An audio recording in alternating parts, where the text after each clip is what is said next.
Keris Empu Gandring adalah senjata pusaka yang terkenal dalam riwayat berdirinya Kerajaan Singhasari di daerah Malang, Jawa Timur sekarang. Keris ini terkenal karena kutukannya yang memakan korban dari kalangan elit Singhasari, termasuk pendiri dan pemakainya, Ken Arok.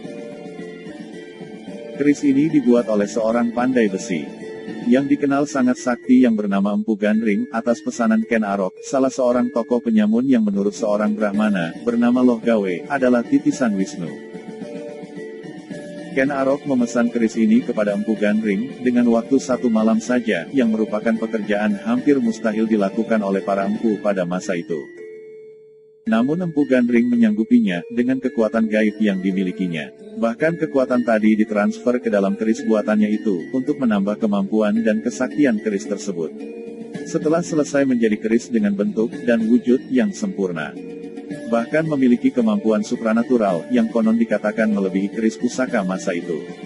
Empu Gandring menyelesaikan pekerjaannya membuat sarung keris tersebut. Namun, belum lagi sarung tersebut selesai dibuat, Ken Arok datang mengambil keris tersebut yang menurutnya sudah 1 hari, dan harus diambil. Kemudian Ken Arok menguji keris tersebut, dan terakhir keris tersebut ditusukkannya pada Empu Gandring, yang konon menurutnya tidak menepati janji karena sarung keris itu belum selesai dibuat. Selebihnya, bahkan dikatakan untuk menguji kemampuan keris tersebut melawan kekuatan supranatural si pembuat keris, yang justru disimpan dalam keris itu untuk menambah kemampuannya. Dalam keadaan sekarat, Empu Gandring mengeluarkan kutukan, bahwa keris tersebut akan meminta korban nyawa 7 turunan dari Ken Arok. Dalam perjalanannya, keris ini terlibat dalam perselisihan, dan pembunuhan elit kerajaan Singhasari yaitu Tunggul Ametung, kepala daerah Tumapel, yaitu cikal bakal Singhasari, yang saat itu adalah bawahan dari kerajaan Kediri, yang saat itu diperintah oleh Kertajaya yang bergelar Dandang Gendis.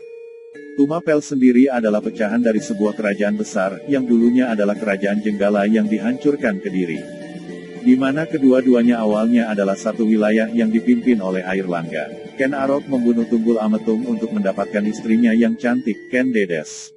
Ken Arok sendiri saat itu adalah pegawai kepercayaan dari Tunggul Ametung, yang sangat dipercaya. Latar belakang pembunuhan ini adalah, karena Ken Arok mendengar dari Brahmana Loh Gawe bahwa barang siapa yang memperistri Ken Dedes akan menjadi raja dunia.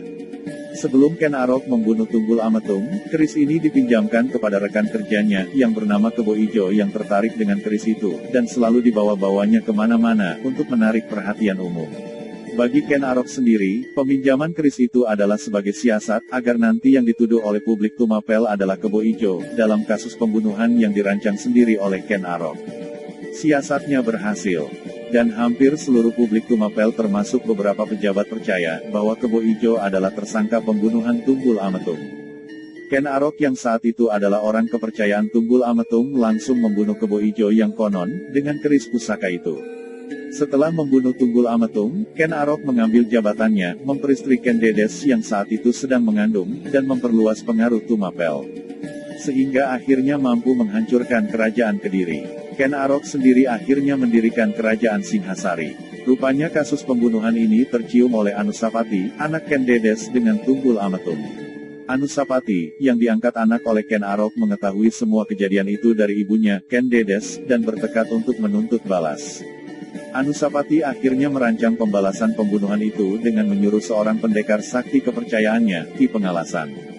Pada saat menyendiri di kamar pusaka kerajaan, Ken Arok mengamati pusaka kerajaan yang dimilikinya. Salah satu pusaka yang dimilikinya adalah keris tanpa sarung buatan Empu Gandring. Melihat ceceran darah pada keris tersebut, ia merasa ketakutan, terlebih-lebih terdengar suara gaib dari dalam keris tersebut yang meminta tumbal. Ia ingat kutukan Empu Gandring yang dibunuhnya, dan serta-merta membantingnya ke tanah sampai hancur berkeping-keping. Ia bermaksud memusnahkannya, namun ternyata keris tersebut melayang, dan menghilang. Sementara Anusapati, dan Ki Pengalasan merancang pembunuhan tersebut, tiba-tiba keris tersebut berada di tangan Anusapati. Anusapati menyerahkan keris kepada Ki Pengalasan yang menurut bahasa sekarang, bertugas sebagai eksekutor terhadap Ken Arok. Tugas itu dilaksanakannya, dan untuk menghilangkan jejak, Anusapati membunuh Ki Pengalasan dengan keris itu. Anusapati mengambil alih pemerintahan Ken Arok, tetapi tidak lama. Karena Tohjaya, putra Ken Arok dari Ken Umang akhirnya mengetahui kasus pembunuhan itu, dan Tohjaya pun menuntut balas. Tohjaya mengadakan acara sabung ayam kerajaan yang sangat digemari Anusapati. Ketika Anusapati lengah, Tohjaya mengambil keris Empu Gandring tersebut dan langsung membunuhnya di tempat. Tohjaya membunuhnya berdasarkan hukuman di mana Anusapati diyakini membunuh Ken Arok. Setelah membunuh Anusapati, Tohjaya mengangkat dirinya sebagai raja menggantikan Anusapati. Tohjaya sendiri tidak lama memerintah. Muncul berbagai ketidakpuasan baik di kalangan rakyat dan bahkan kalangan elit istana yang merupakan keluarganya dan saudaranya sendiri. Di antaranya Mahisa Campaka dan Dyah Lembutal. Ketidakpuasan dan intrik istana ini akhirnya berkobar menjadi peperangan yang menyebabkan tewasnya Tohjaya. Setelah keadaan berhasil dikuasai, tahta kerajaan akhirnya dilanjutkan oleh Ranggawuni yang memerintah cukup lama dan dikatakan adalah masa damai kerajaan Singasari. Sejak terbunuhnya Tohjaya, keris Empu Gandring hilang tidak diketahui rimbanya. Keris Empu Gandring ini menurut beberapa sumber spiritual sebenarnya tidak hilang.